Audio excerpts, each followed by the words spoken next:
POV. Things that still keep you poor. A finger hesitates above a glowing "buy now" button. Just for a second, the screen reflects in tired eyes. A small vibration. A quiet tap. The money disappears long before the package arrives. Not with violence. Not with noise.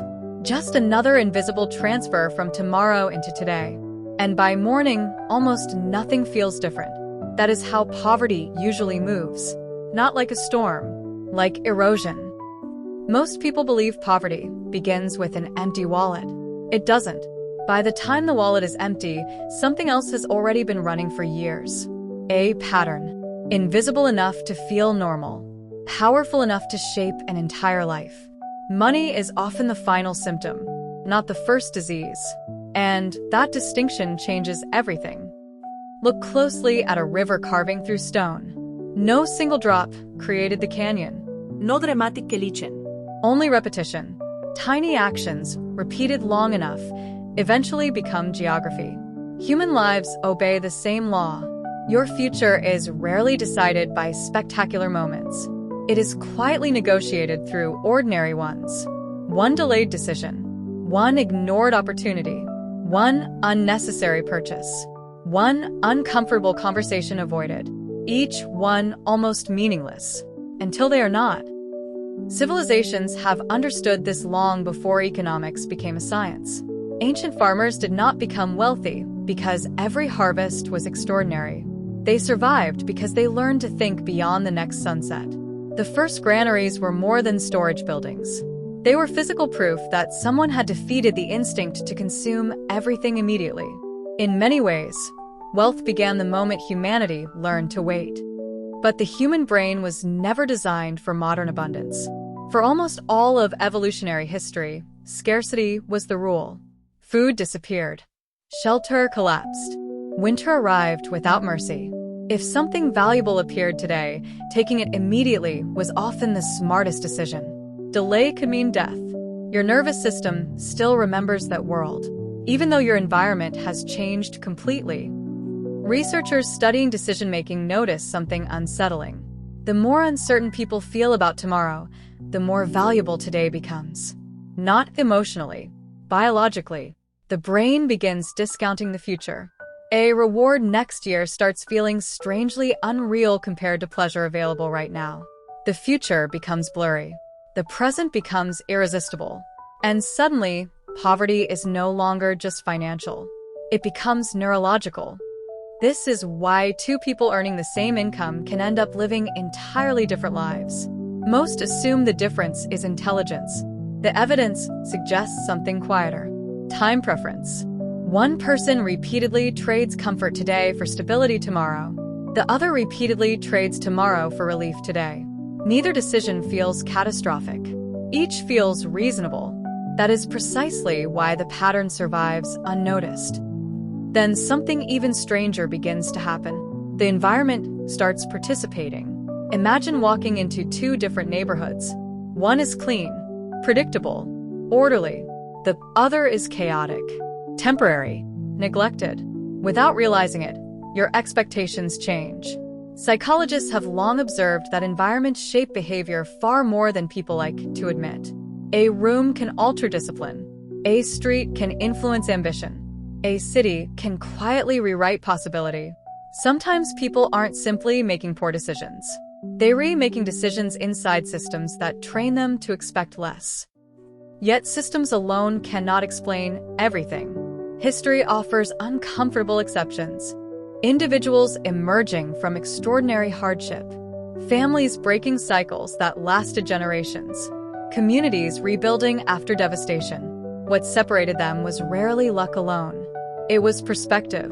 The ability to imagine a future that current reality refused to show. That imagination became action. Action became habit.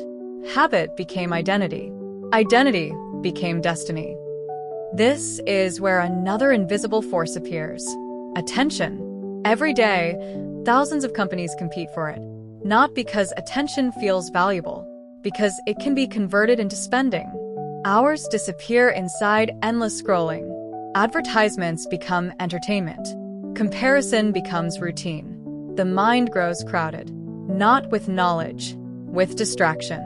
And distracted people rarely notice the slow leaks draining their future. The frightening part is that poverty rarely announces itself. It whispers.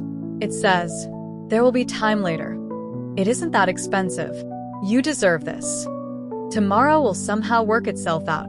Individually, each sentence sounds harmless. Together, they become architecture. A life can be built from thoughts no louder than a whisper. Consider the mathematics of delay.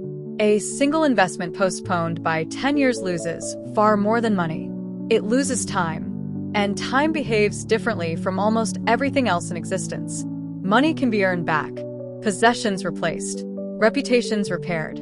Time compounds only in one direction. Once spent, it refuses every negotiation. Then comes a realization that economists cannot fully measure. The poorest resource is often not cash. It is uninterrupted attention. The ability to think without constant interruption. To plan without constant crisis. To learn without constant distraction. Because every meaningful form of wealth begins as concentrated thought before it becomes visible reality. Every company, every invention, every fortune, every masterpiece first existed inside someone's undivided mind. There is another trap, perhaps the most deceptive of all. Identity. People often say they want financial freedom, but every daily action quietly answers a different question. Who do I believe I am? Someone who plans? Or someone who reacts? Someone building assets? Or someone collecting temporary pleasures? Behavior follows identity with remarkable loyalty. Long before wealth appears in a bank account, it usually appears in self-perception. History is filled with empires that collapsed while believing they were secure. Not because danger arrived suddenly, because decline became ordinary. The same pattern exists inside individual lives. No single decision creates financial ruin. No single habit creates lasting wealth. The future arrives disguised as routine. That disguise is its greatest advantage. Perhaps that is why poverty feels so mysterious. People search for one dramatic mistake, one catastrophic event, one villain. Reality is often quieter. It is thousands of invisible negotiations between present comfort and future possibility. Negotiations so ordinary they escape memory, until years later, when their accumulated weight becomes impossible to ignore. And maybe that is the hardest truth of all. The things keeping you poor are rarely standing in front of you. They are standing beside you, disguised as convenience, disguised as entertainment, disguised as habit, disguised as certainty, silent enough to become invisible, familiar enough to feel like you. Because in the end, wealth is not merely the accumulation of money.